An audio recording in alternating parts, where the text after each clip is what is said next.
Sebelum kita mulai cerita horor yang seru dan penuh misteri kali ini, saya punya permintaan kecil nih buat kalian. Ingat, kalian jangan subscribe channel ini. Tapi, kalau kalian suka dengan konten ini, saya akan sangat senang kalau kalian menuliskan Waalaikumsalam di kolom komentar bagi yang muslim, atau menjawab salam sesuai dengan keyakinan kalian masing-masing. Dan jangan lupa untuk like videonya ya. Ingat, salam adalah sebuah doa yang sangat mustajab. Dengan kalian menjawab salam di kolom komentar, itu sama saja kita saling mendoakan kebaikan satu sama lain. Dan itu jauh lebih berharga daripada sekadar subscribe. Oke, sekarang kita langsung saja ke ceritanya. Selamat menyimak. Malam itu angin bertiup kencang di desa kecil tempat Ateng dan Surti tinggal. Rumah mereka yang sederhana, dengan dinding kayu yang mulai lapuk, berdiri di ujung kampung, di bawah bayang-bayang pepohonan besar yang tampak menyeramkan saat diterpa bulan purnama. Ateng, seorang tukang kredit yang bekerja dari pagi hingga malam, duduk di ruang tamu, memandang kosong ke arah lantai. Sementara itu, Surti berdiri dengan wajah masam di dapur. "Pak, sampai kapan kita begini terus? Hidup miskin susah, nggak punya apa-apa," keluh Surti dengan nada kesal. "Mama pikir aku nggak capek, tiap hari keliling kampung nawarin barang cuma dapat receh," balas Ateng dengan suara letih. Surti memandang Ateng dengan tajam. "Kalau begitu, cari cara lain. Aku nggak peduli, yang penting kita kaya." Kata-kata itu menghantui pikiran Ateng. Malam itu ia keluar rumah, berjalan tanpa tujuan, mencoba mencari ketenangan. Namun di tengah jalan, ia bertemu seorang lelaki tua yang aneh. Kakek itu duduk di bawah pohon besar, mengenakan jubah lusuh, dengan mata tajam yang seolah menembus jiwa Ateng. "Kamu Ateng kan?" tanya kakek itu tanpa basa-basi. Ateng terkejut. "Iya, kakek siapa?" "Aku tahu apa yang kamu inginkan," jawabnya pelan namun penuh wibawa. Ateng mengernyit. "Apa maksud kakek?" "Kamu ingin kaya, aku bisa bantu," ujar kakek itu sambil mengusap janggutnya yang panjang. Perkataan itu membuat Ateng merinding sekaligus penasaran. "Bagaimana caranya, kek?" Kakek itu tersenyum tipis. "Ada makhluk yang bisa membantumu. Tuyul. Dia akan bekerja untukmu, mencuri uang dari orang lain. Tapi, ada syaratnya." Ateng menelan ludah, merasa takut sekaligus tergiur. "Syarat apa, kek?" "Dia harus disusui oleh seorang ibu. Itu tugas istrimu," kata kakek itu dengan suara dingin. "Dan tentu saja, ada mahar yang harus kau bayar." Ateng merasa pikirannya bercampur aduk. Ia tahu tawaran ini berbahaya, tetapi bayangan hidup kaya, memiliki rumah mewah, dan harta melimpah membuatnya tak mampu menolak. "Di mana saya bisa mendapatkannya?" tanya Ateng dengan suara bergetar. Kakek itu memberikan sebuah alamat, tempat seorang paranormal yang menyediakan tuyul tinggal. "Pergilah ke sana, tapi ingat, keputusan ini akan mengubah hidupmu selamanya." Setelah berkata demikian, kakek itu menghilang di balik bayang-bayang pohon besar. Ateng berdiri mematung, sementara angin malam menusuk tulang-tulangnya. Ia tahu, ia baru saja membuka pintu menuju dunia, yang tak seharusnya ia masuki. Keesokan harinya, Ateng bangun dengan pikiran yang tak tenang. Kata-kata sang kakek semalam terus terngiang di telinganya. Di satu sisi, ia tahu apa yang akan ia lakukan adalah dosa besar. Namun, wajah kecewa istrinya, kebutuhan anaknya yang terus bertambah, dan rasa malu hidup miskin menumpulkan moralnya. Surti, yang biasanya mengomel, pagi itu tampak ceria. "Pak, kemarin mamah dengar orang kampung sebelah dapat undian besar, sekarang rumahnya bagus. Kapan giliran kita kaya begitu?" katanya sambil tertawa kecil, tak tahu apa yang direncanakan Ateng. Ateng hanya mengangguk kecil, menghindari tatapan Surti. "Besok bapak mau keluar kota, ada urusan kerjaan," jawabnya singkat. Surti terkejut. "Kerjaan apa? Kredit lagi?" Ateng tersenyum tipis. "Ya, semacam itulah, doakan saja bapak berhasil." Tanpa banyak tanya, Surti setuju. Baginya, apapun yang dilakukan Ateng, selama hasilnya membuat hidup mereka lebih baik, itu cukup. Esok paginya, Ateng berangkat lebih awal dari biasanya. Dengan mengenakan jaket lusuh dan membawa tas kecil, ia naik bus menuju alamat yang diberikan kakek misterius itu. Alamat tersebut terletak di daerah pedalaman, jauh dari keramaian kota. Semakin jauh ia melangkah, jalan yang dilalui semakin sepi, hanya dikelilingi hutan lebat dan bukit-bukit berbatu. Saat tiba di sebuah desa kecil yang tampak asing, seorang penduduk lokal memandang Ateng dengan tatapan curiga. "Mau kemana, Mas?" tanya pria itu sambil mengusap dagunya. Ateng ragu sejenak, tapi akhirnya menjawab. "Saya mau ke tempat itu," katanya pelan sambil menyebutkan nama yang diberikan sang kakek. Wajah pria itu berubah, seolah mengerti maksud Ateng. "Hati-hati, Mas, kalau sudah ke sana nggak ada jalan balik.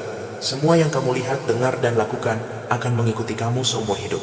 Ateng hanya mengangguk. pura-pura tenang meski hatinya bergemuruh. Ia melanjutkan perjalanan dengan berjalan kaki sesuai petunjuk. Jalan setapak yang dilaluinya semakin sulit, berbatu, dan dikelilingi pohon-pohon tua yang tinggi menjulang. Sesekali terdengar suara binatang malam yang membuat bulu kuduknya meremak. Setelah berjam-jam berjalan, Ateng akhirnya tiba di kaki sebuah bukit.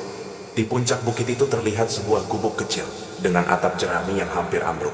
Di depan gubuk itu, seorang pria tua bertelanjang dada duduk bersila. Wajahnya penuh keriput, tubuhnya kurus kering, dan matanya tampak kosong namun tajam. Saya datang karena ingin... Ateng tak mampu menyelesaikan kalimatnya. Pria tua itu mengangguk perlahan. Aku tahu kenapa kau di sini, katanya dengan suara berat. Kau mau kaya, dan kau siap membayar harganya. Ateng hanya mengangguk, tubuhnya bergetar antara takut dan bersemangat. Masuk, perintah pria tua itu. Dengan langkah ragu, Ateng mengikuti pria itu masuk ke dalam gubuk. Di dalamnya suasana makin mencekam. Ruangan sempit itu dipenuhi asap kemenyan, dengan rak-rak kecil berisi guci-guci tanah liat yang tersusun rapi. Di sudut ruangan ada sebuah altar dengan lilin menyala dan benda-benda aneh yang tak bisa Ateng kenali. Pria tua itu duduk di depan altar, sementara Ateng diminta duduk bersila di depannya. Apa yang kau bawa? Tanya pria itu. Ateng dengan gugup mengeluarkan uang yang ia siapkan dari tabungannya. Ini kek, 2.500.000. Pria itu tersenyum tipis, memperlihatkan giginya yang kuning dan ompong. Ia mengambil uang itu dan memasukkannya ke dalam kotak kayu kecil di samping altar. Kemudian ia mengambil sebuah guci kecil dari rak dan mengangkatnya tinggi-tinggi. Inilah anakmu, ia akan bekerja untukmu, mengambil harta dari orang-orang di sekitarmu, katanya sambil menyerahkan guci itu kepada Ateng. Tapi ingat, ia butuh perhatian. Berikan mainan, susu, dan pastikan istrimu menyusuinya setiap malam. Ateng terkejut. Menyusui? Bagaimana saya menjelaskan ini ke istri saya? Itu urusanmu, jawab pria itu tegas. Kalau kau tidak melakukannya, dia akan marah. Dan ketika dia marah, nyawamu taruhannya. Ateng mengangguk perlahan, meski hatinya berteriak ketakutan. Ia tahu ia telah melewati batas, masuk ke dunia gelap yang tak bisa ia hindari. Pergilah sekarang, perintah pria tua itu. Bawalah guci ini. Mulai malam ini, hidupmu tidak akan pernah sama lagi. Dengan tangan gemetar, Ateng membawa guci itu dan keluar dari gubuk. Malam telah tiba, dan jalan pulang terasa lebih gelap dari sebelumnya. Namun, di balik semua ketakutannya, ada harapan yang menyala-nyala. Harapan akan kekayaan yang selama ini hanya ada dalam mimpinya.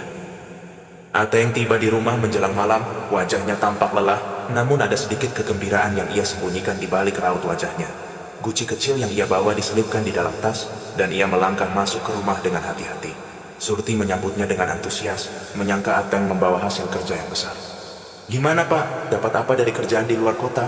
Surti bertanya sambil menuangkan teh hangat ke gelas. Ateng menarik napas panjang, berusaha menyusun kata-kata. Ini mah, Bapak bawa sesuatu yang bakal bikin kita kaya, katanya sambil mengeluarkan guci dari tasnya. Surti memandang guci kecil itu dengan bingung.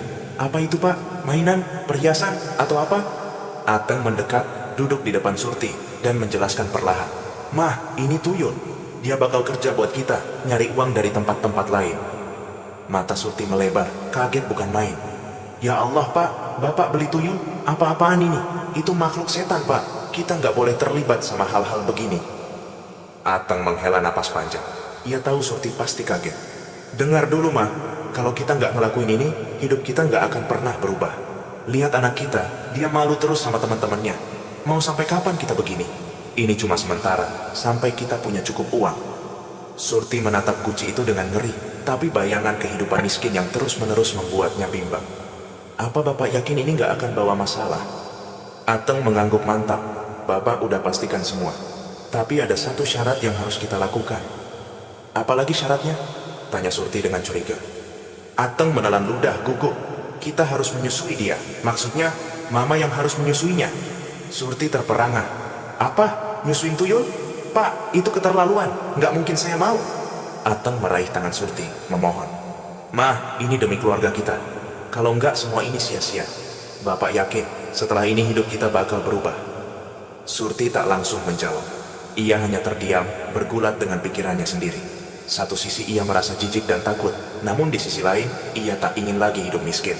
Setelah beberapa saat, ia mengangguk pelan.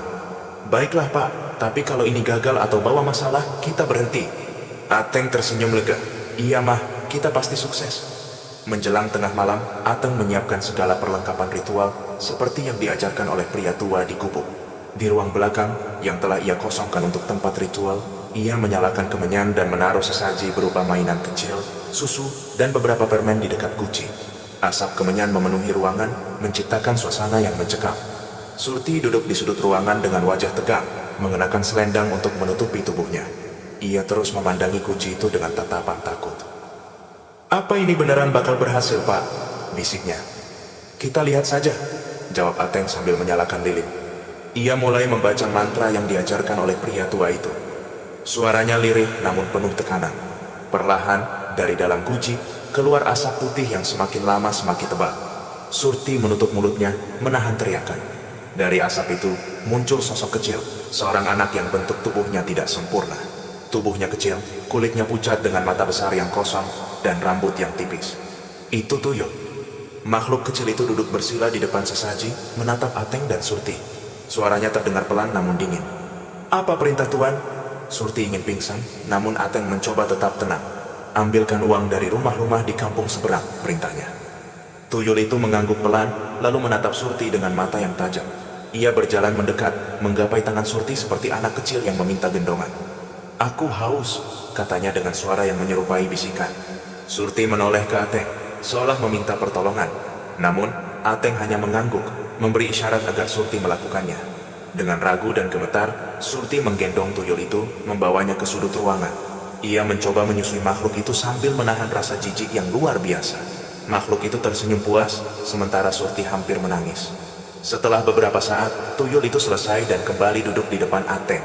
"Aku pergi sekarang," katanya, lalu menghilang ke dalam asap.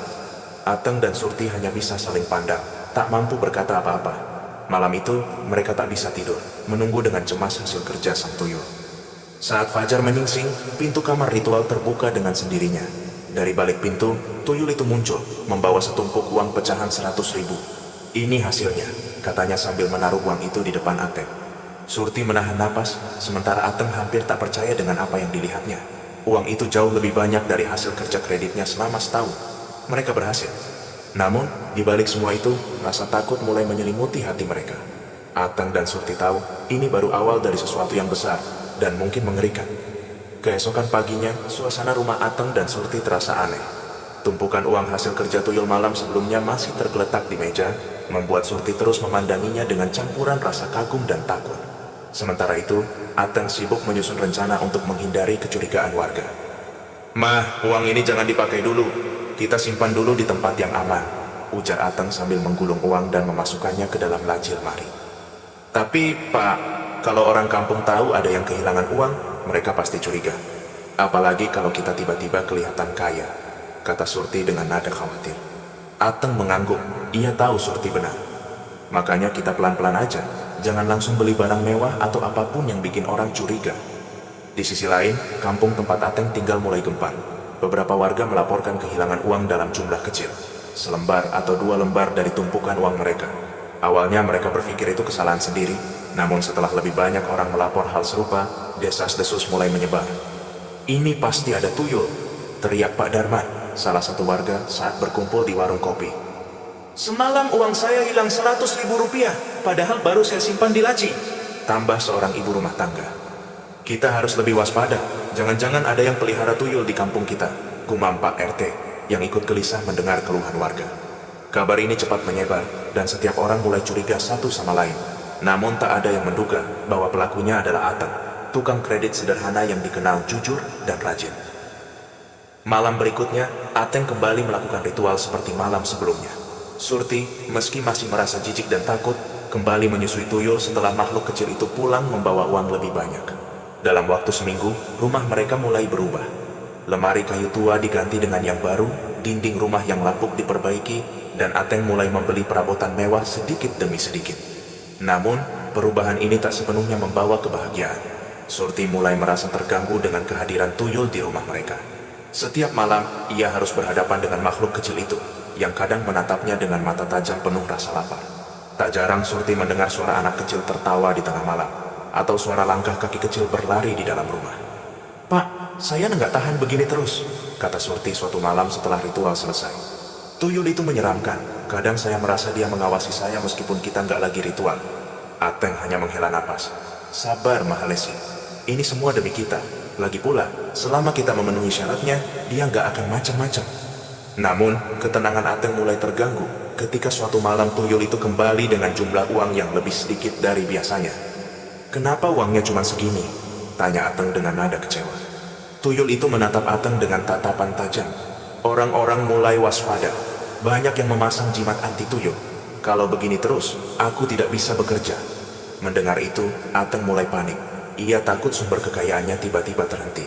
Tuyul itu melanjutkan, kalau Tuan ingin lebih banyak uang, Tuan harus menyediakan lebih banyak sesaji. Dan aku butuh lebih dari sekadar susu. Aku ingin darah. Ateng tertegun. Darah? Darah apa maksudmu? Tuyul itu tersenyum tipis, menunjukkan gigi-giginya yang kecil dan tajam. Darah ayam atau darah manusia, kalau Tuan ingin hasil yang luar biasa. Ateng merasa kepalanya berputar. Ia tahu, dari awal ia sudah terjerumus ke dalam sesuatu yang kelam, namun permintaan tuyul ini jauh di luar batas kewajaran. Surti yang mendengar percakapan itu langsung menolak mentah-mentah. Pak, jangan macam-macam. Darah manusia, ini sudah terlalu jauh. Tapi, Ma, kalau kita nggak turuti, dia mungkin nggak mau bekerja lagi. Balas Ateng, mencoba membujuk istrinya. Tapi kalau kita lanjut, nyawa kita bisa terancam. Apa Bapak nggak sadar kita sedang bermain dengan sesuatu yang berbahaya? Surti menangis, memohon pada Ateng untuk menghentikan semuanya. Namun Ateng yang sudah terbutakan oleh harta tak mendengarkan istrinya. Ia mulai membeli ayam untuk ritual, berharap itu cukup untuk memenuhi permintaan tuyul. Namun hal itu justru membuka pintu lebih lebar bagi makhluk gaib itu untuk mengambil kendali. Beberapa hari setelah itu, Surti mulai mengalami hal-hal aneh. Ia sering terbangun tengah malam dengan perasaan dicekik. Kadang ia melihat bayangan tuyul berdiri di sudut kamar, tersenyum menyeramkan. Bahkan anak mereka yang mulai curiga dengan perubahan mendadak keluarga, sering mendengar suara-suara langkah kecil di luar kamarnya. Suatu malam, Surti menemukan mainan anak kecil yang ia tahu bukan milik siapapun di rumah mereka. Mainan itu tergeletak di atas meja makan dengan bercak darah kecil di salah satu sisinya. Surti akhirnya tak tahan lagi. Pak, kita harus hentikan ini. Kalau tidak, kita semua akan celaka. Namun Ateng tetap bersikeras melanjutkan tak peduli dengan peringatan istrinya. Ia yakin bahwa selama ia memenuhi semua syarat, tuyul itu tak akan menyakitinya. Tapi ia salah. Sesuatu yang lebih besar, lebih mengerikan, sudah mengintai mereka. Seminggu setelah mulai menyembelih ayam untuk memenuhi permintaan tuyul, rumah Ateng dan Surti berubah menjadi pusat kegelisahan. Meskipun kekayaan mereka terus bertambah, suasana di rumah itu semakin mencekam. Surti sering terbangun di malam hari mendengar suara-suara aneh. Suara anak kecil tertawa, langkah-langkah kecil, atau suara gemerincing mainan yang tak pernah mereka miliki. Namun Ateng tetap tidak peduli. Bagi Ateng, uang adalah jawaban dari semua masalah mereka. Ini hanya perasaanmu saja, Ma, kata Ateng saat Surti bercerita tentang teror yang ia alami. Jangan terlalu banyak pikiran, fokus saja pada tujuan kita. Namun, malam itu, sesuatu yang mengerikan terjadi. Saat ritual biasa dilakukan, tuyul itu kembali dengan wajah berbeda. Tubuh kecilnya tampak lebih pucat dari biasanya, dan senyumnya yang menyeramkan membuat Surti langsung merasa tidak nyaman. Tuyul itu menatap Surti tajam, dan tanpa diduga, ia berbicara dengan nada lebih dingin. Tuan, aku sudah melayani kalian, tapi waktuku tidak banyak. Jika kalian ingin lebih, aku membutuhkan lebih dari sekadar darah ayam. Surti yang sedang duduk di sudut ruangan langsung berdiri. Maksud kamu apa? Tanyanya, suaranya bergetar. Tuyul itu tidak menjawab, ia hanya tertawa kecil, suaranya seperti bergema di dalam ruangan. Ateng mencoba menenangkan Surti. Sudah, Mah, jangan pikirkan, nanti Bapak yang urus. Namun malam itu juga, kejadian aneh terjadi. Setelah tuyul pergi, suara langkah kaki kecil terdengar di seluruh rumah, meskipun hanya Ateng, Surti, dan anak mereka yang ada di sana. Pintu-pintu terbuka sendiri, angin dingin berhembus tanpa arah, dan kemenyan yang biasanya hanya mengeluarkan asap tipis kini menyala terang, mengeluarkan bau menyengat yang membuat Surti hampir muntah. Di pagi harinya, berita kehilangan uang kembali merebak di kampung. Kali ini, jumlahnya lebih besar, dan beberapa warga mulai curiga. Pak Darman, salah satu warga yang kehilangan uang paling banyak, memutuskan untuk bertanya langsung kepada sesepuh kampung, Pak Udin. Pak, saya yakin ini ulah tuyul, tapi siapa yang pelihara di kampung ini? Tanya Pak Darman dengan nada marah. Pak Udin, yang dikenal bijaksana namun juga memiliki ilmu gaib, mengangguk pelan. Aku akan coba cari tahu. Biasanya orang yang memelihara tuyul itu memiliki tanda-tanda tertentu. Mereka tiba-tiba kaya, sering terlihat menggendong sesuatu yang tak terlihat, atau rumahnya selalu dipenuhi bau kemenyan. Kata-kata itu menyebar cepat di antara warga. Beberapa mulai mengingat perubahan drastis dalam kehidupan Ateng. Rumahnya yang tadinya sederhana kini terlihat lebih mewah, dan ia sudah jarang terlihat menawarkan barang-barang kredit seperti dulu. Jangan-jangan Ateng yang pelihara tuyul? Salah satu warga mulai berbisik-bisik. Di rumah, Surti mulai kehilangan akal. Ia merasa rumah itu tak lagi aman. Tuyul yang awalnya bekerja diam-diam kini mulai menunjukkan sisi gelapnya. Beberapa kali Surti melihat bayangan hitam kecil berlari melintasi lorong rumah, dan mainan anak kecil yang ia temukan terus muncul di tempat-tempat tak terduga. "Pah, aku nggak bisa lagi. Kita harus berhenti. Aku takut," kata Surti suatu malam. Namun Ateng tetap keras kepala. "Kita sudah sejauh ini, Mah. Kalau kita berhenti sekarang, semua ini sia-sia. Lagi pula, siapa yang mau mengembalikan uang sebanyak itu?" Surti menatap Ateng dengan putus asa. "Tapi, Pah, kalau ini terus berlanjut, aku yakin kita akan kena celaka." Ateng hanya diam, tak menjawab. Dalam hatinya, ia mulai merasakan kegelisahan yang sama, namun keserakahannya telah melampaui ketakutannya. Malam itu, hal yang lebih mengerikan terjadi. Ketika Ateng dan Surti sedang tidur, suara langkah kaki kecil terdengar semakin jelas, diiringi dengan suara tawa pelan yang membuat Surti langsung terbangun. Ia menoleh ke arah pintu kamar, dan matanya membelalak melihat sosok tuyul berdiri di sana, tersenyum ke arahnya. Surti memekik, membangunkan Ateng. "Pak, itu tuyul," jeritnya sambil menunjuk ke arah pintu. Namun, saat Ateng melihat sosok itu sudah menghilang, ia hanya melihat pintu kamar yang terbuka perlahan, seperti ada yang mendorongnya dari luar. "Aku bilang, kita harus berhenti, Pak." Surti menangis, memeluk Ateng dengan ketakutan. Tapi sebelum Ateng sempat menjawab, suara berderak terdengar dari luar kamar, seperti ada benda berat yang jatuh. Ateng memberanikan diri keluar untuk memeriksa, namun apa yang ia temukan membuatnya hampir jatuh terduduk. Di meja ritual, guci tempat tuyul berdiam telah pecah menjadi dua, dan di atas meja terdapat bercak-bercak darah segar. Panik, Ateng mencoba memanggil tuyul itu melalui ritual darurat yang diajarkan oleh pria tua di gubuk. Namun, yang muncul bukan hanya tuyul. Dari asap yang keluar, muncul sosok bayangan besar dengan mata merah menyala dan tubuh yang membungkuk menembus atap rumah. "Kalian telah melampaui batas," suara itu menggema di seluruh ruangan.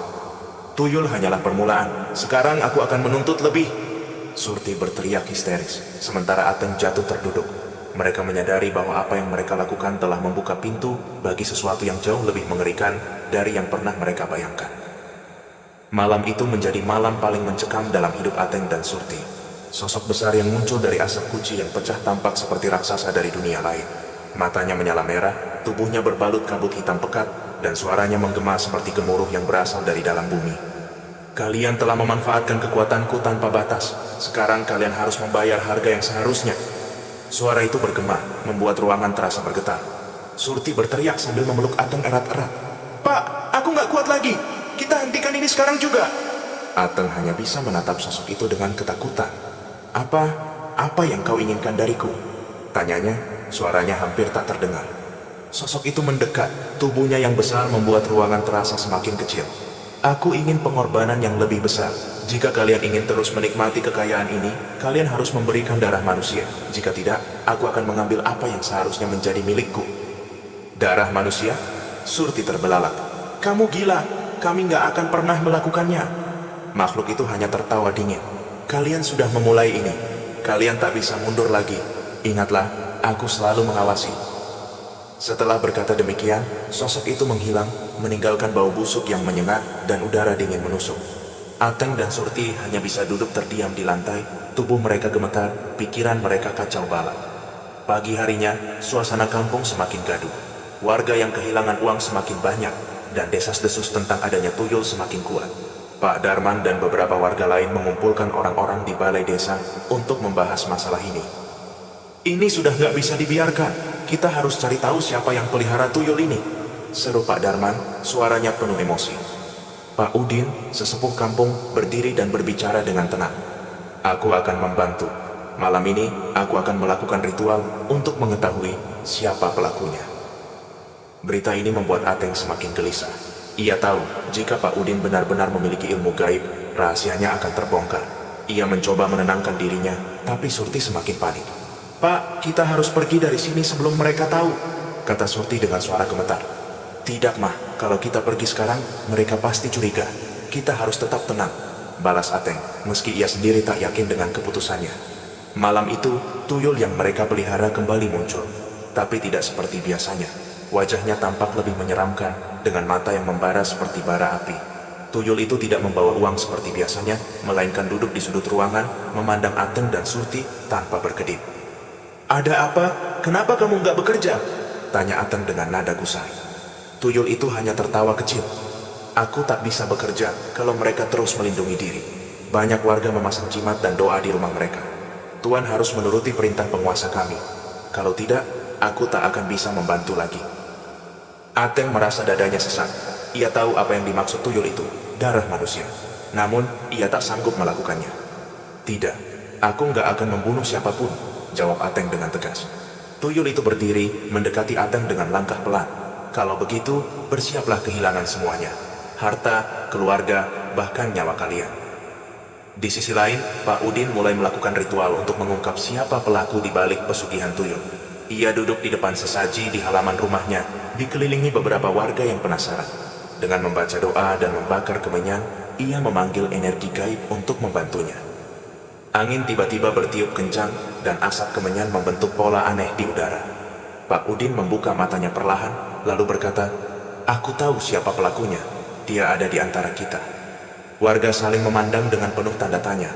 Namun Pak Udin melanjutkan, "Aku tak akan menyebutkan namanya sekarang, tapi besok pagi kita akan melakukan pemeriksaan di rumahnya." Kata-kata itu cukup untuk membuat Ateng ketakutan. Ia tahu waktunya semakin habis. Malam itu, Surti tak bisa tidur. Ia terus memikirkan ancaman tuyul dan rencana Pak Udin. "Pak, aku nggak kuat lagi. Kalau kita tetap di sini, mereka pasti tahu. Kita harus kabur malam ini juga." Ateng duduk termenung, wajahnya penuh tekanan. Ia tahu, jika mereka kabur, warga akan langsung tahu siapa yang memelihara tuyul. Namun, jika mereka tetap tinggal, ancaman tuyul dan Pak Udin sama-sama menghantui. Ketika tengah malam tiba, suara langkah kaki kecil kembali terdengar di dalam rumah. Tuyul itu muncul lagi, kali ini membawa sesuatu. Sebuah boneka kecil yang tampak seperti jimat. Ia meletakkannya di depan Ateng. "Aku memberimu kesempatan terakhir. Pergilah ke desa lain dan cari korban untukku. Kalau tidak, aku akan mengambil segalanya darimu," katanya dengan suara dingin. Surti menangis histeris, sementara Ateng hanya bisa menatap boneka itu dengan wajah pucat. Ia tahu, apapun yang ia lakukan, semuanya sudah terlambat. Ia telah membuka pintu bagi kegelapan, dan sekarang kegelapan itu mulai menuntut bayarannya. Malam terasa lebih panjang bagi Ateng dan Surti. Boneka kecil yang ditinggalkan tuyul di meja seolah menatap mereka, membawa hawa dingin yang menusuk hingga ke tulang. Surti menangis terisak di sudut ruangan, tubuhnya menggigil ketakutan. Ateng, yang biasanya terlihat tenang, kini hanya duduk dengan tangan di kepala, terjebak dalam kekacauan yang ia ciptakan sendiri. "Pak, kita harus buang boneka ini. Aku nggak mau ada apa-apa lagi di rumah ini," Surti memohon dengan suara lirih. Ateng menggeleng. "Kalau kita buang, siapa tahu dia malah marah. Aku nggak tahu harus gimana lagi, mah. Semua ini sudah terlalu jauh." Di luar rumah, suasana kampung semakin gelap. Angin malam bertiup kencang, membuat daun-daun kering berderak. Namun, bukan hanya angin yang membawa ketakutan malam itu. Sesuatu yang tak kasat mata kini mengintai rumah mereka. Di sisi lain, Pak Udin sibuk mempersiapkan warga untuk menghadapi hari besar esok. Ia telah memastikan bahwa ritualnya benar. Warga yang semula ragu kini percaya bahwa Pak Udin akan membongkar pelaku pesugihan tuyul di kampung mereka. "Saya yakin ini pekerjaan tuyul, dan pelakunya ada di antara kita," ujar Pak Udin di hadapan beberapa warga yang berkumpul di pos ronda. "Besok, kita akan periksa rumah yang mencurigakan. Tapi ingat, jangan bertindak ceroboh. Kita harus memastikan semuanya dengan tenang." Arif, seorang hansip, mengangguk setuju. "Kalau begitu, kita harus mulai dari rumah yang baru saja berubah. Rumah siapa lagi yang sekarang kelihatan lebih mewah dari sebelumnya?" Semua mata mengarah ke rumah Ateng. Sementara itu, di rumah Ateng, teror mulai menunjukkan bentuknya. Suara langkah-langkah kecil terdengar semakin jelas, kali ini tidak hanya di dalam rumah, tetapi juga di luar. Seolah ada banyak makhluk kecil yang berlarian, bersembunyi di balik bayang-bayang. Sesekali terdengar suara tawa kecil, seperti suara anak-anak yang sedang bermain. Surti memeluk lututnya erat, menatap pintu kamar dengan tatapan penuh ketakutan. "Pak, aku nggak kuat lagi. Aku mau pergi dari sini. Sekarang juga." "Diam, Ma. Kita nggak bisa pergi. Kalau kita kabur sekarang, mereka pasti tahu kita pelakunya," jawab Ateng dengan nada tegas. meski suara gemetar mengkhianati keberaniannya. Namun, sebelum mereka sempat bicara lebih jauh, suara ketukan keras terdengar dari luar pintu. Tok tok tok. Siapa itu? Ateng berteriak, mencoba terdengar tegas. Tak ada jawaban, hanya suara angin malam yang berhembus, diselingi suara langkah kecil yang kini terdengar semakin mendekat. Ateng memberanikan diri membuka pintu, tapi di luar hanya ada kegelapan. Tidak ada siapa-siapa. Ketika Ateng menutup pintu, suara bisikan terdengar di telinganya. Suara itu lirih, hampir seperti angin, namun penuh dengan ancaman. Bayar utangmu, atau aku akan mengambil nyawamu. Surti yang mendengar pengakuan Ateng tentang bisikan itu semakin histeris. Pak! Aku nggak peduli lagi apa yang mereka pikirkan. Kita harus pergi malam ini juga. Kalau kita tetap di sini, kita akan mati. Namun, sebelum mereka sempat berkemas, pintu kamar ritual tiba-tiba terbuka dengan keras, seolah didorong oleh kekuatan tak terlihat. Dari dalam, muncul sosok tuyul yang kini tampak lebih menyeramkan dari sebelumnya. Matanya merah menyala, tubuh kecilnya yang biasanya pucat kini berwarna gelap, dengan kuku-kuku panjang yang tajam. Kalian menolak memberi apa yang kuminta. Tuyul itu berkata dengan nada dingin, suaranya bergema di seluruh ruangan. Sekarang aku akan mengambil sesuatu yang lebih berharga. Surti berteriak, namun tubuhnya membeku. Tuyul itu mendekat, lalu menatap Ateng dengan tajam. Nyawamu atau keluargamu, pilih salah satu. Ateng gemetar, lututnya lemas, tapi ia tahu ini adalah akibat dari keserakahannya. Tolong, beri aku waktu, ia memohon. Tuyul itu hanya tertawa dingin. Waktumu sudah habis. Dengan cepat, makhluk itu menghilang, meninggalkan bau busuk yang menyengat. Namun sebelum Ateng dan Surti bisa bernapas lega, suara langkah kaki kecil kembali terdengar. Kali ini, langkah-langkah itu tak lagi hanya di luar kamar, melainkan mendekat ke kamar anak mereka. Surti berteriak, "Anak kita! Pak, tolong anak kita!" Ateng berlari secepat mungkin ke kamar anak mereka, namun pintunya terkunci dari dalam. Dari celah pintu, ia melihat bayangan tuyul berdiri di dekat tempat tidur anaknya, dengan tawa menyeramkan yang menggema di udara. Di luar rumah, beberapa warga yang sedang berjaga malam mulai merasakan sesuatu yang tidak beres. Pos ronda yang biasanya hangat dengan obrolan, malam itu terasa dingin dan mencekam. Pak Udin yang sedang duduk bersila tiba-tiba membuka matanya. Rumah itu, mereka sedang dalam masalah besar, katanya dengan suara pelan. Arif langsung berdiri. Rumah siapa, Pak? Rumah Ateng? Pak Udin mengangguk. Kita harus pergi sekarang, kalau tidak mereka akan kehilangan lebih dari sekadar uang. Malam semakin larut, namun ketegangan di rumah Ateng dan Surti belum juga mereda. Di kamar anak mereka, suara tawa kecil tuyul terdengar semakin jelas. Pintu kamar itu tetap terkunci, meski Ateng telah berusaha sekuat tenaga untuk membukanya. Surti hanya bisa menangis di belakangnya, sementara tubuhnya gemetar hebat. Pak, tolong buka pintunya, jangan sampai dia celakai anak kita! Teriak Surti, air matanya bercucuran. Aku sudah mencoba, Mah. Ini seperti dikunci dari dalam. Balas Ateng, suaranya putus asa. Namun, di tengah kepanikan itu, suara keras tiba-tiba terdengar dari luar rumah. Duk, duk, duk. Ketukan pintu utama membuat Surti melompat kaget. Siapa itu? Surti bertanya, meski jelas tak ada jawaban. Suara langkah kaki mendekat ke pintu utama dan terdengar lebih berat daripada sebelumnya. Ateng berjalan ke pintu dengan ragu, sementara Surti memegang tangannya erat. Jangan dibuka, Pak. Aku takut, bisik Surti. Namun Ateng tahu, ia tidak punya banyak pilihan. Ketika ia membuka pintu, ia menemukan Pak Udin bersama Arif, Cecep, dan beberapa warga lainnya berdiri di luar. Wajah mereka serius, membawa obor, dan beberapa membawa parang. Ateng, kami tahu semuanya. Ayo keluar sekarang, ujar Pak Udin dengan nada tegas. Ateng merasa seluruh tubuhnya dingin. Warga berdiri di depan rumahnya dengan tatapan penuh kecurigaan. Sementara di dalam, suara tawa tuyul semakin keras. Ia tahu bahwa ia tak lagi bisa menyembunyikan apa yang terjadi. Apa maksud kalian? Tanya Ateng, mencoba mengulur waktu. Pak Udin menatapnya tajam. Kami tahu kau memelihara tuyul. Desa ini telah kehilangan banyak uang, dan semua jejak mengarah ke rumahmu. Kau tak bisa berbohong lagi.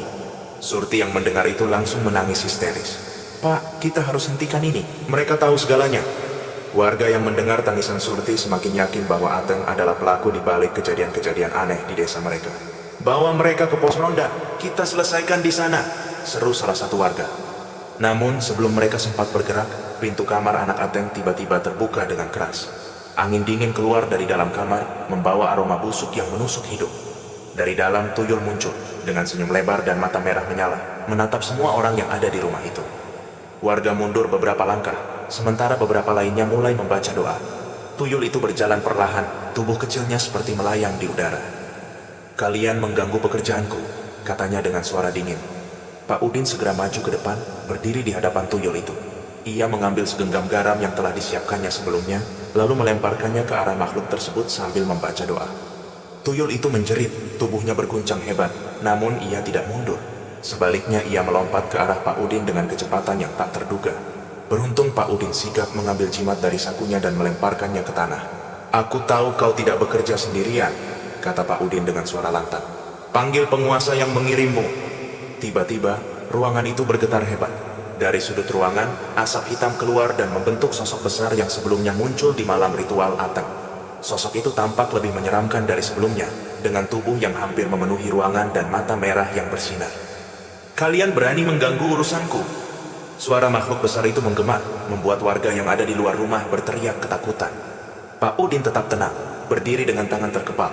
"Kau sudah mengambil banyak dari desa ini, sudah waktunya kau pergi." Makhluk itu tertawa dingin. "Manusia ini yang memanggilku. Kalau kalian ingin aku pergi, ambil mereka sebagai gantinya," katanya sambil menunjuk Ateng dan Surti. Ateng jatuh terduduk, wajahnya penuh ketakutan. Tidak, aku hanya ingin kaya. Aku tidak tahu semua ini akan jadi seperti ini." Surti memeluk Ateng sambil menangis. "Pak, tolong lakukan sesuatu. Jangan biarkan dia mengambil nyawa kita." Pak Udin melangkah mendekat, tatapannya penuh amarah. "Ateng, kau tahu apa yang harus dilakukan. Kembalikan semuanya. Hentikan ini sekarang juga." Ateng terdiam. Dalam hatinya, ia tahu ia tak punya pilihan lain. Ia menatap Surti yang kini hanya bisa menangis tanpa henti. Akhirnya dengan suara gemetar, ia berkata, "Baik, aku akan mengembalikan semuanya." Pak Udin segera memimpin ritual untuk menghentikan perjanjian Ateng dengan makhluk gaib itu. Dengan bantuan warga, ia mulai membacakan doa-doa yang ditujukan untuk memutuskan hubungan antara Ateng dan penguasa tuyul. Makhluk besar itu melawan, tetapi kekuatan Pak Udin dan warga yang terus berdoa membuatnya semakin melemah. Tuyul itu menjerit untuk terakhir kalinya, sebelum tubuhnya berubah menjadi asap dan menghilang ke dalam guci yang pecah. Sosok besar itu juga lenyap, meninggalkan rumah Ateng yang kini terasa hampa, seolah seluruh energinya telah tersedot habis. Setelah makhluk-makhluk itu pergi, suasana di rumah Ateng tetap mencekam. Warga yang marah membawa Ateng dan Surti ke pos ronda untuk mempertanggungjawabkan perbuatannya. Mereka diinterogasi dengan keras, dan akhirnya keputusan diambil. "Ateng dan keluarganya harus pergi dari kampung ini. Kita tidak bisa membiarkan mereka tinggal di sini setelah semua yang mereka lakukan," kata Pak Udin dengan tegas. Pagi itu, Ateng, Surti, dan anak mereka pergi dari kampung dengan kepala tertunduk. Tak ada yang tahu kemana mereka pergi, dan tak ada yang peduli. Namun satu hal yang pasti, mereka meninggalkan kampung itu dengan rasa bersalah yang tak akan pernah hilang. Setelah diusir dari kampung, Ateng, Surti, dan anak mereka berjalan tanpa arah. Mereka membawa beberapa barang seadanya, dan sedikit uang hasil dari ritual tuyul yang masih tersisa. Meski mereka berusaha melupakan semua yang telah terjadi, bayangan masa lalu terus menghantui mereka. Mereka akhirnya menemukan tempat tinggal baru di pinggiran kota, sebuah rumah kecil yang nyaris tidak layak huni. Rumah itu terletak di ujung jalan, dikelilingi semak belukar yang membuat suasana semakin sunyi dan mencekam. "Kita mulai dari awal, Ma," kata Ateng berusaha tegar, meski ia sendiri penuh keraguan. "Aku akan cari kerja di kota. Kita nggak akan mengulangi kesalahan yang sama." Surti hanya mengangguk pelan, namun di dalam hatinya ia tahu, bekas luka dari kejadian itu tidak akan hilang begitu saja. Anak mereka yang semula ceria kini menjadi pendiam, sering mengurung diri di kamar dan hanya menjawab jika ditanya. Malam pertama di rumah baru itu, semuanya terasa normal. Namun saat malam semakin larut, Surti mulai merasakan hawa dingin yang tidak biasa. Ia mendengar suara langkah kaki kecil di luar kamar, suara yang sangat ia kenal. "Pak, kamu dengar itu?" bisiknya kepada Ateng yang terbaring di sampingnya. Ateng mengerutkan dahi. "Dengar apa?" "Shh, itu langkah kaki. Seperti tuyul," jawab Surti, suaranya gemetar. Ateng terdiam, mendengarkan dengan saksama. Beberapa detik kemudian, ia juga mendengar suara yang sama. Langkah kaki kecil berlari-lari di lorong rumah. Mereka berdua langsung bangkit dari tempat tidur. Ateng membawa senter kecil, lalu membuka pintu kamar perlahan. Namun lorong itu kosong, tak ada apa-apa. Tapi hawa dingin yang menyengat seolah menempel di kulit mereka. "Ini cuma perasaan kita, Ma. Jangan terlalu banyak pikiran," kata Ateng, meski keringat dingin mengalir di pelipisnya. Hari-hari berikutnya Surti semakin sering melihat hal-hal aneh. Mainan anak kecil tiba-tiba muncul di tempat-tempat tak terduga, di atas meja makan, di kamar mandi, bahkan di bawah bantal anak mereka. Ketika ditanya, anak mereka hanya menggeleng ketakutan. "Bukan aku, Bu. Aku nggak tahu itu dari mana," jawab anak mereka dengan suara kecil. Suatu malam, Surti melihat sosok kecil berlari melintasi dapur. Tubuhnya pucat, dengan mata merah menyala yang menatapnya dari kejauhan. Surti menjerit, memanggil Ateng. Namun saat Ateng tiba, sosok itu sudah menghilang. "Pak, ini dia lagi. Tuyul itu masih mengganggu kita," teriak Surti. Ateng mulai merasa putus asa. "Aku sudah putus hubungan dengan mereka. Aku sudah hentikan semuanya. Kenapa mereka masih mengikutiku?" Suatu pagi, saat Ateng sedang mencari kerja di kota, seorang lelaki tua mengetuk pintu rumah mereka. Surti yang membukakan pintu, dan lelaki itu langsung mengenali mereka. "Kalian keluarga Ateng kan?" tanya pria itu, wajahnya dipenuhi kerutan. Surti terkejut. "Iya, benar. Bapak siapa?" Pria itu tersenyum tipis. "Aku tahu apa yang kalian alami. Kalian melarikan diri, tapi makhluk itu tidak akan membiarkan kalian pergi begitu saja." Surti merasa tubuhnya merinding. "Apa maksud Bapak?" "Ikatan dengan dunia gaib tidak bisa diputus begitu saja. Kau telah membuka pintu untuk mereka, dan sekarang mereka tinggal bersamamu," ujar pria itu sambil menatap Surti dengan tajam. Surti jatuh terduduk, tangannya gemetar. "Apa yang harus kami lakukan, Pak? Kami ingin bebas. Kami ingin hidup normal lagi." Pria itu menghela napas panjang. "Satu-satunya cara untuk benar-benar bebas adalah dengan mengembalikan apa yang telah kau ambil. Harta itu milik mereka. Kau harus mengembalikannya, meski itu berarti kehilangan semuanya." Malam itu, Surti menceritakan semuanya kepada Ateng. Meski awalnya Ateng menolak, ia akhirnya setuju. Mereka memutuskan untuk mengembalikan uang yang tersisa, bersama barang-barang mewah yang mereka beli dari hasil pesugihan tuyul. Mereka membakar uang dan barang-barang itu di halaman belakang rumah, sambil membaca doa-doa yang diajarkan oleh pria tua tadi. Namun, ketika api mulai membakar uang-uang itu, angin kencang tiba-tiba berhembus, hampir memadamkan api. Tiba-tiba, suara tawa kecil terdengar di belakang mereka. Ketika mereka menoleh, mereka melihat sosok tuyul berdiri di bawah pohon, tersenyum sinis. "Ini belum cukup," kata tuyul itu, suaranya menggema.